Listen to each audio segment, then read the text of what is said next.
Yes, indeed. What's up, everybody? What up, Lez? Joey! Ooh, ooh. Hold on. No. I can't. Woo, the old man 40. Hey, you hear that, Joe? That sounds sick as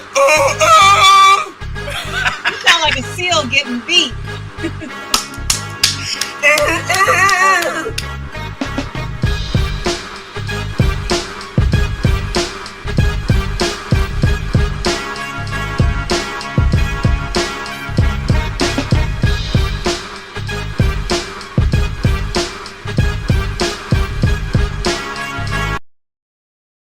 Yeah, I can't do it like I used to. I'm gonna say that for the young folks. What's up, everybody? Welcome to the Ruckus.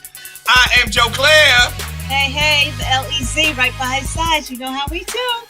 What up, Les? How you doing this week, love? I am good. I know folks is out getting ready to play in these streets, but LA is like, hold your horses, put your mask back on, before we have to put it all the way down. Delta? I'm not fucking. I ain't even flying Delta. Okay. Shout out to all my ladies from Delta Sigma Theta Sorority Incorporated, but I'm staying away from y'all too. Right. We ain't going to the Mississippi Delta. We ain't flying Delta. Shout out to you, like you said, your girls. Nothing Delta over here. I love y'all Deltas, but I'm not messing around with that variant. They say they say that variant cold-blooded. They say that jump worse than the first jump. Taking heads off, putting bodies back in the hospital. I'm not here for none of that. None of those cooties. None of it. Yeah, and people who are already fully vaccinated are catching COVID over again. And I think I saw a report today that 4 people passed who actually had been double vaccinated, had all fully vaccinated. So everybody be safe. I am fully vaccinated, but I am still masking up. I keep these Jones everywhere. So that's what it's going to be. People have been talking since this has happened, right? Divorce has been, especially in Hollywood, nonstop. Every celebrity, 2 minutes married, 2 minutes not. But I think one in case is that because it's still in court, people have really been talking about Dr. Dre and his wife who have been married at least 24 years together, right? Yeah. He's a billionaire now, and she's been there when he didn't have nothing. Getting now, I think, $3.5 million a year, almost $300,000 a month. Let me ask you, because you are a married man, don't want to know whether you signed a prenup or not. But do you? You know I ain't signed no motherfucking prenup. I ain't got no money. Signed no prenup. I know Naima was like, you need to sign mine. How about that? Yeah. My wife said, nigga, I need you to sign this prenup. Hell no, did I sign a prenup? I ain't got no motherfucking money. No, I ain't signed no prenup. But what was you about to ask me? Well, there's no prenup in play here. But what do you think about the numbers and the years that she put in, and especially when she had nothing, he had nothing, and her getting this payout? I know originally she was asking for all kinds of money for the dry cleaning, money for car service, all kinds of crazy stuff on the list. But again, like they say in California, the life that you were accustomed to living when you was married. So give me your take on all of these things. My take is this. All right, one, if the woman got my children, I want to make sure that they straight. That's the first and foremost part. Make sure that the woman and the kids are straight. You don't want. I grew up in a household where once my parents split, it started getting funky. Money was short at both households, and then the tension in between and all that, and it just made for a bad time. So, I understand that they not seeing eye to eye, but from man to man, take care of the lady and take care of the kids. Now, $300,000 every month? God damn! But you're a billionaire. You are a billionaire, and if you got it like that, and the court sees that you got it like that, pay that lady her money and go make some more bread. Make a TV show about all the fuck he need. This is what you should do, Dr. Dre. Make a TV show called Child Support. Oh, that shit gonna blow up.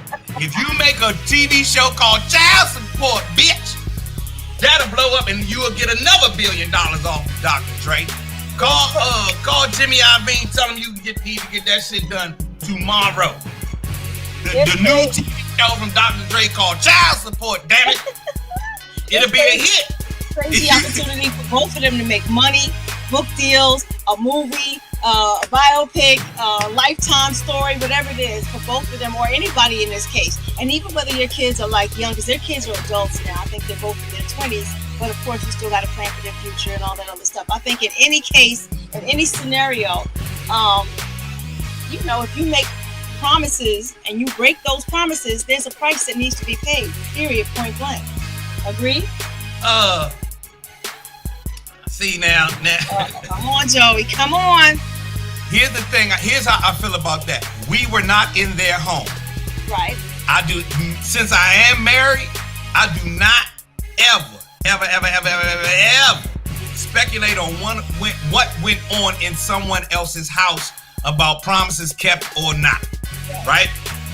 Because, most of the time we only hear the woman's side of the story. We don't hear the whole thing. And I'm not going to speculate on that at all. What I will say is if the marriage is dissolved, where else you going to put that money, huh? Get a lady and them kids that money, man. What else you going to do with the money? That's your legacy. You know what I mean? It's your flesh, your blood. Go ahead and take care of that shit right there and then keep it pushing like a G. You feel what I'm saying? Like a G, man. And then I don't like you said the whole part about he said, she said. I hate getting into that part. I do not like getting into that part at all because marriage is, and anybody who's watching who has been married know this shit tough as a motherfucker. Tough as a motherfucker. And do you know how much work she gonna have to put in to keep a billionaire happy? A whole lot. Did you? And so from the man perspective, do I start sitting here saying, well, did she do everything to make sure the billion? Say, I'm not getting into that. Right. I'm not gonna get into that at all. So now that it is dissolved, I hope that they can come to a place where he just like, here go the check. I hope y'all good. Have a beautiful life. I'm moving on with the rest of mine. And the guys that I've seen who've been able to do that went on and had like good rest of their life. You feel what I mean? So I hope I hope they can get to that right there. That's what I'm hoping, man. But $300K, shit. A month until she gets married again or until she passes away. So if it were me, I ain't getting married. Never ever again. Back up till when? Yup, you heard me. Until she either gets married or she dies. Well, she better hide. You better hide some security. That's what I'm saying. You better have plenty security. I know a whole bunch of Chronic fans that'll come. Just right. Absolutely. Don't even put it out there, Joey. Stop. Get security, because these niggas is crazy these days. Oh my God. So let's talk about this. You know how, like, when Megan and Cardi B did, I think it was the Grammys or the Billboard Awards, it was very over-sexualized, and everybody's just kind of disappointed that, on primetime television, you have these women. What are we supposed to do with our kids? Put them in bed 8 o'clock at night. They can't watch the awards show because they're doing all these sexual acts and stuff. And I'm like, yeah, you should know whether your kid should watch TV or not. But let's talk about somebody like Megan Thee Stallion, who got on the cover of Sports Illustrated swimsuit because she has become this sex symbol in hip hop. Do you think that's a good thing, a bad thing? How do you feel about that? Get your money, Megan. Get your money, Megan. If men can go out and get all the money from all the bravado that we put out, she should be able to get all the money she can from all the femininity or whatever the female version of bravado is. I don't know what the word is. Get your money. Nah, man. Over-sexualized. Have you ever watched Family Guy? I've seen. Have you ever watched Family Guy? Have you ever watched South Park? Have you ever watched, matter of fact, the Teen Titans? No, I've never seen Teen Titans. Okay, you don't want to watch. So the only reason I think that they caught that flat was because they were women of color. That's why I think the flack came about this time around. Was my daughter sitting there watching? Nah, but she's 11. And I didn't sit there and say, oh, what am I supposed to do? Nah, she don't even know who Megan and Cardi B are yet. She's not, we're those type of parents. She don't even know who, she knows who they are. She probably sneaks and watches their videos when me and her mother aren't around on her phone. But she has enough wherewithal to not put that out in front of us. And that's ultimately what you want anyway. I want my daughter to understand her sexuality just as much as I understand mine. This is her body. This is her life. She get to do what she want with it. But I also want her to understand the boundaries, the do's and the don'ts. And let's not forget, this is their world. They living in this world too. You know what I'm saying? If they can sit there and experience racism and watch George Floyd get murdered on television and understand that we're living under nuclear proliferation and we got too much guns in America, well then let them give them here's the rule, Lez. Teach your kids what you wish somebody taught you at their age and give them the things that you always wish you had. Absolutely. And I always feel like the artists are not responsible for raising your children. No. So even if they see Megan and they have questions about it, they should be able to come to you and you should be able to explain to them about being comfortable in their sexuality or what that means for showing yourself in public in that way. Like, I've lived my whole life in a leotard, you know what I'm saying? Being judged as a gymnast on a stage or whatever the case is. And then, of course, my whole world of music videos and dancing and backflipping and being sexualized based on the concept or the costume or whatever it was. So there's always something that's been coming at me. And whether I feel comfortable in my skin and I want to post a bikini picture just because, or I need to be in a turtleneck. Like, there's always somebody who has something to say about something. I'm like, look, I get up 6 o'clock in the morning in the gym. I'm 107 years old. I absolutely am proud of the way that I look. And if I can still turn heads, you damn right I'm about to put a bikini picture up. If you don't like it, then get off my page. That's what it came down to me.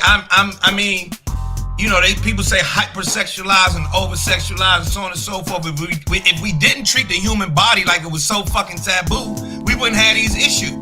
Absolutely. Point blank period. It's the human body. We still got people. It's still grown ass women around here 60 years old talking about my down there. Which is crazy, right? It's your vagina. You can say it. It's not. Because your kids are scared to have a conversation with your parents and you wonder why at 15, 16 they're still having kids because they can't come and talk to you about their clitoris or what an orgasm is or masturbation and all these other things. It's crazy. But let's say congratulations to my girl because she's about to live my dream of being a Marvel comic queen. Who?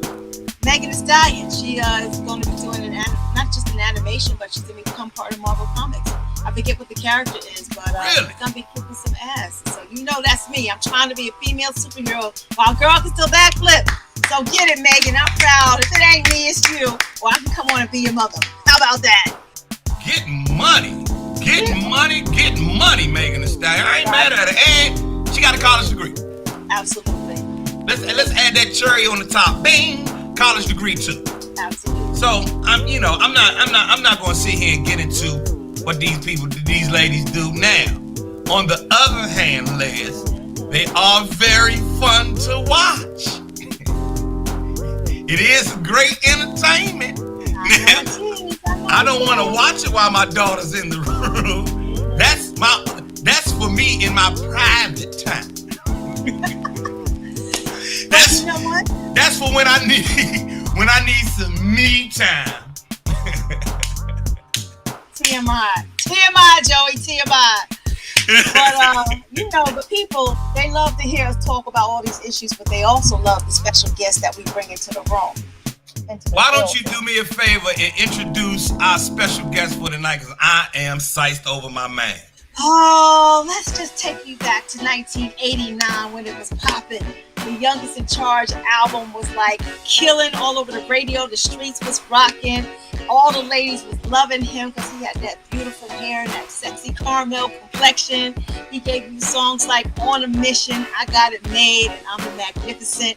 straight out of New York City, the one, the only Special Ed, y'all. Special Ed is in the building. Peace. How y'all doing? Long time. How you been? Hey, what up? Chilling, man. Just here, just holding it down, you know? Hey, see if you can turn that camera. Can you turn the Joe sideways? No, the other side. Yeah, there you go. There you go. Boom. Joe Clair, what up, baby? Hey, Ed, everything good, man. Good to see you. I don't know if you know this. That's my girl, Big Lez, right there, Ed. You know her? Oh, word. You know what? It's on my phone and it's so small and I'm so old. Lez know. She was in the Mission video. That's right. Go on a mission. I remember Hey. the last 30 years. Hold on. So, Lez, hold on. You in Special Ed video? On a mission, yep. Oh, I mean to blow you up, Les. No. Listen, Good, are you good, kidding? Good. Now, we had the best time on set. Absolutely, that's a classic video. Come on, y'all remember. Let's do big super productions, you know what I'm saying? Back then, we was just, starting fresh, you know what I'm saying? But the song was banging. You was killing in the streets. And I loved it. They made it a great look, though. That video was a great look. They was actually dancing like in dresses, looking fine. You know what I'm saying? Mm-hmm. Yeah. Man, that's so dope.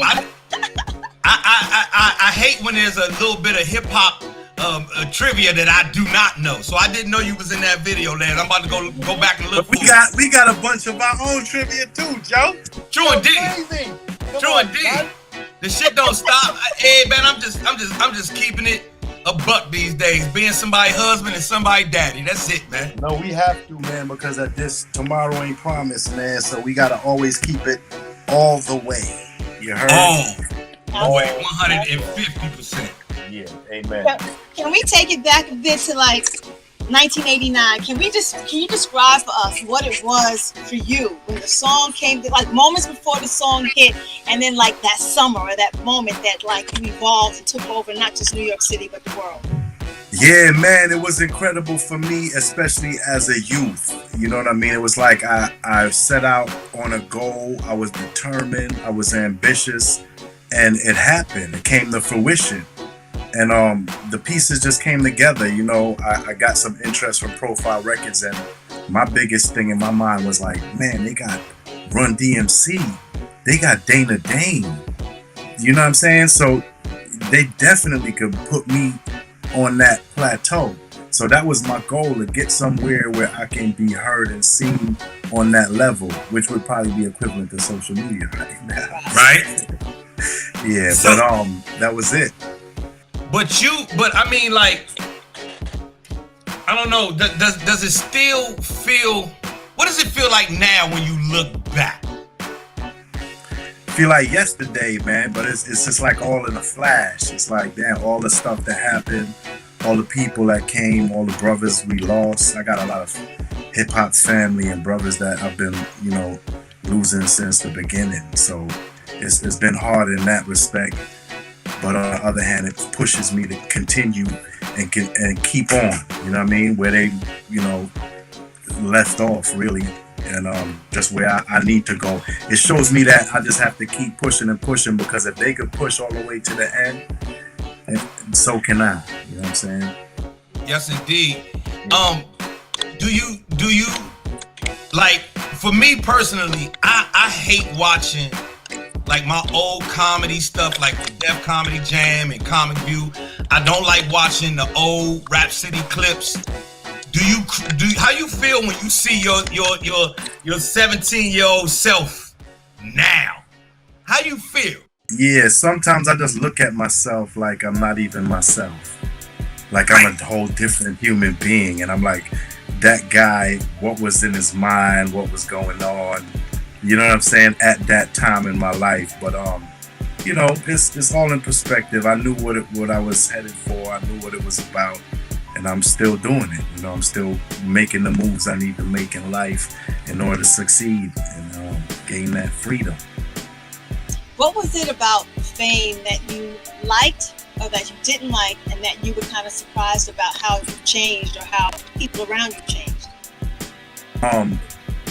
Well, for me, I was definitely in it for the financial freedom, but as far as the fame, I did not like the fact that people felt that they took liberty to, you know, run their mouth and, you know, sometimes come a little sideways or just kind of assume they know who you are, or kind of like, you know, just be assholes, you know what I'm saying? Yeah.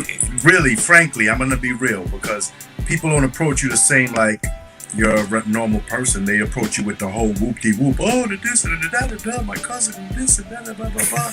And sometimes you gotta slow that down, because we humans and we don't really want to be overwhelmed with a bunch of shit either. That you don't know what kind of PTSD going on, what type of anxiety, what type of whatever going on. Like, I don't even want to hear half of the stuff people be saying, but I listen because I care and I want to know what it is they trying to convey to me. Because 9 times out of 10, it has meaning to them. Sometimes people are just drunk and talking shit, but a lot of times when they telling you a story, it means something to them. And sometimes I listen. Sometimes it's stuff that they got through college, or they got through jail, or, you know what I'm saying, they got through a relationship or something. And those are the things that make me listen to people. You know what I'm saying? It's not until I realize they drunk, I'll be like, yo, all right, whatever. Hey, it be like that sometimes. Yeah. So, you know that you influenced a lot of people. One of them being a very, very big guy by the name of Snoop Doggy Dogg. You were one of his earliest influences, so much so that there's a picture floating around of Snoop looking a lot like you. Right. Well, you know what? Have you seen this picture? Oh, wow. Yeah, there it is. Yeah. Oh shit. No, I'm gonna tell you though. Snoop is one of my brothers in the world and in hip hop. You feel me? And he's a man and a respectable man and an honorable man, because he's man enough to admit his influences, what helped him. Some men too proud to say that anybody helped them. They be like, yeah, I did this all on me. This is da. And at the end of the day, for somebody to actually come out and say, look, yeah, this was an influence, and even somebody that's a peer, because I think I might be even younger than Snoop. So at the end of the day, that's really big to me. And Snoop, you know, we cool, man. He came to me and told me that himself. So really, you know, I love it. A lot of artists though, you'd be surprised. A lot of artists open up. I don't know what it is about me, but you know what I'm saying, they open up and they talk to me and they honest about a lot of things, and I respect that, because it's hard for a man to with honor and pride and all that to, you know, admit stuff like that sometimes. So big up to Snoop, big up a lot of artists out there, man. I love all of y'all, man. That's, if I could help y'all in any way, or if what I have done has helped y'all in any way, amen. You know what I'm saying? Amen. That's a beautiful thing. I know. Let's talk about teaching moments, since you're willing to help somebody, because to be so young and have really taken on suing your record label. Let's talk about the size of the cojones you had to have back then, like where your head was in regard to taking on the label. And they thought I was stupid. That's what I was trying to say. The stupid people think you stupid. Right. That ain't gonna work for me. I know how to add. I know what it is. If they even gave me a check that came close to what I was supposed to get, I wouldn't even have tripped. But come on, son. They try to play me like a quarter water. You feel me? I got like a quarter of what I should have been seeing. What I was expecting for this motherfucker to write, he wrote something else. And I was like, come on, son. Really? Let's talk about it. Yeah, man. And that's what I don't appreciate. So I think now we understand there's clarity. They know that dudes are not having it, women are not having it, period. Everybody want their money from every area of monetization, publishing. They try to take publishing and all of that too. I had to kind of talk about that in my first go around, even before I knew anything. I was like, hold up, what's this right here, and why is everybody else getting it? Where's mine? And ain't this related to writing? Yeah. Right. Okay, so give me my shit. Why is you know what I mean? Kind of dig in a little bit from the day one, but really understanding now that's a whole nother game. You know, all that publishing and copyright and labels just kind of taking over and owning you. And, you know, even up to this day, I'm sure many other artists out there are going through battles just trying to collect residuals. You know what I mean? Let me ask you real quickly. Do you think that there's a lot of money talk in rap these days? A lot of money talk. You think these young guys is really getting the bag like that? Or I would pray that they are, because if they just capping and stunting and shit, that's like really, that's so passe. Oh my God. I'm saying, look, it's better you don't even talk about it and go get it. But if you're going to do it, man, make sure you got it. But see, that's another problem, because you have hyper violence as well. You have hyper crime. So a lot of things related to showing off and a lot of money and a lot of jewelry and fancy shit. There's people out there real hungry with them machines. You hungry? Yeah, man. And that's what it boils down to. So when you out there, you can either roll like Fort Knox or you can live your life in peace. It's up to you. It's up to how you want to behave. You know what I'm saying? You want the world to perceive you like Daddy Warbucks. All right, well, them boys exist too. And so you just gotta, you know what I'm saying, be looking over your shoulder and keep it 1,000. You know what I'm saying? Hey, boy, that's real. That's a sound bite right there, Lez. There go the sound bite right there. Absolutely. A couple of sound bites up in there. Damn right. Can you take us to the day that you and Master Ace and Buckshot got on the phone talking about, yo, we need to do a group, we're going to call it Crooklyn Dodgers, and really explain to me, because most solo artists don't want to be in a group. But here you are, like, raising your hand to be in a group. So let's find out how all of the mechanics and all that stuff worked out. Okay, so what happened was Q-Tip called me, and Spike had got them to do the production on a song, and they were to go out and get Brooklyn artists. So they contacted me. I said, hell yeah, because that was the first time anybody really reached out for a collaboration. And I thought that it would be fitting. You know, I always represented Brooklyn from day one. So for them to come to me with that, I was honored, and I said, hell yeah. So I think Tip is the one that reached out to Buckshot and Ace and got them involved in the project. And we all came together. They came over to the studio.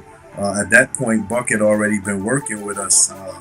Buck and the whole Duck Down was already working over at my studio. So it was kind of like already, you know, organic.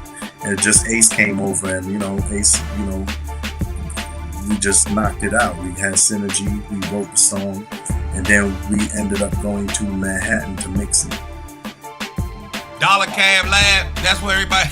Dollar Cab Lab, Dollar Cab Arab. Shout out the whole Dollar Cab for sure, man. We put it down for a long time, man, in Brooklyn. Brooklyn, no.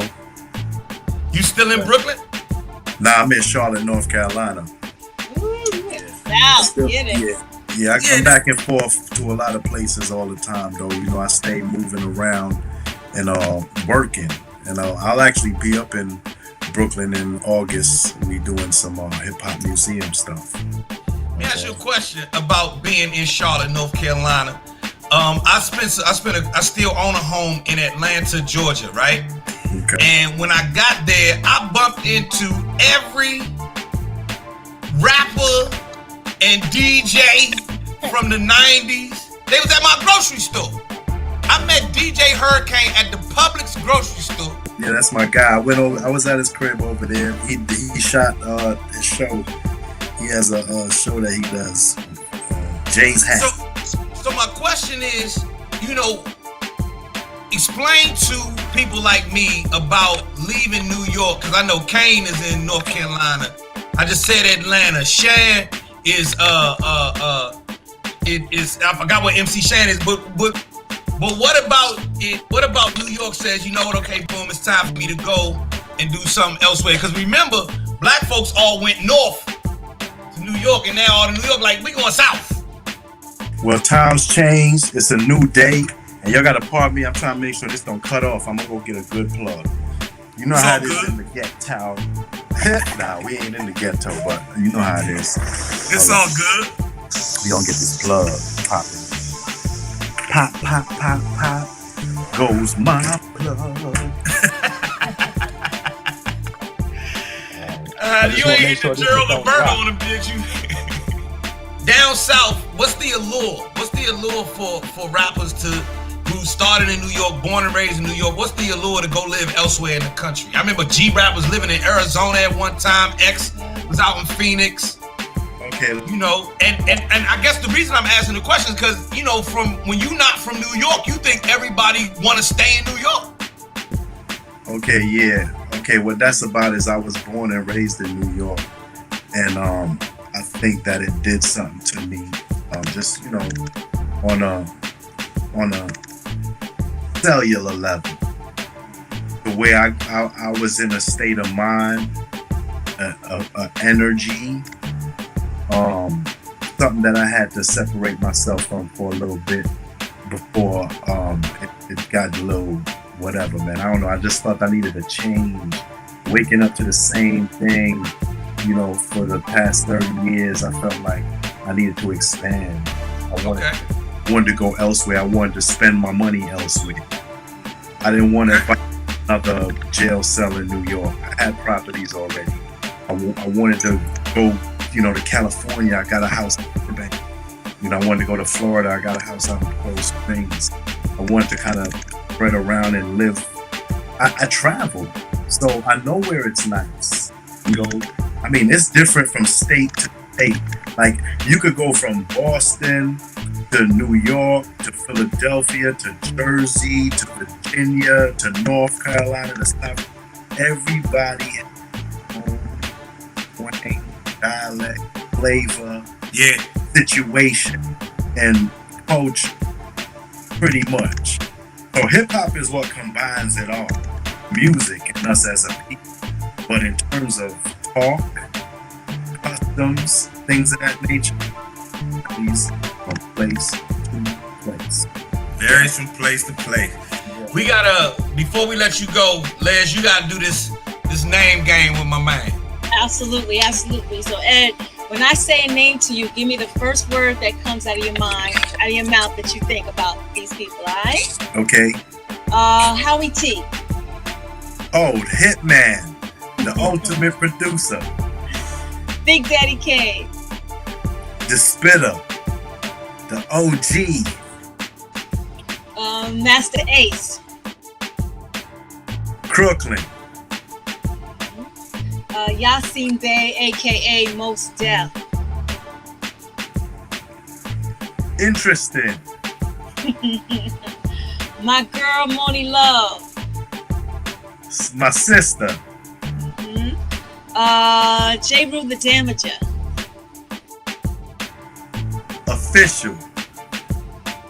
DJ Premier. Oh, that's family. And last but not least, the notorious B.I.G.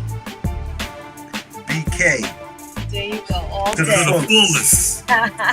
Yeah. To the fullest. Well, listen, brother. We can sit here and talk forever, and I'm sure what's going to have to happen is next time I'm gonna have to come up. We're gonna have to talk about Dollar Cab Lab, and then we're gonna have to talk about all of the other things you got going on. We got to keep it pushing right now. Amen. I thank you for taking some time, man. I really appreciate this. Thank y'all for having me, man. Thank y'all both. Joe Cleasy, Big Lez, you know I love y'all, right? And we love you, brother. And I'll still dance in the next video. Let's go! Let's go! And look, I got the track. Let's go. All right. That's what's up. Take care, baby. I see you, Ed. Salute.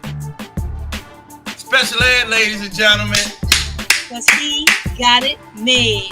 Got it made with it. Ed got the hair. I always wish I had the hair. I know, ladies. I ain't never get to have the hair. That's okay. I'm sure the wife is running her fingers right through all of this right here. No. No. I tried. No. She touches me twice a week. That's the court mandated. Not court mandated. That's the court mandated the number of times that she touches me. Well, I think tonight's the night that she's touching you. It's the second night. So on that note, let's tell our people we will catch them next week. Next week, y'all, We'll be back in here with another session of The Ruckus. I'm Joe Clair. I'm your girl Les, and Joe gotta go get touched. See y'all later. Word up.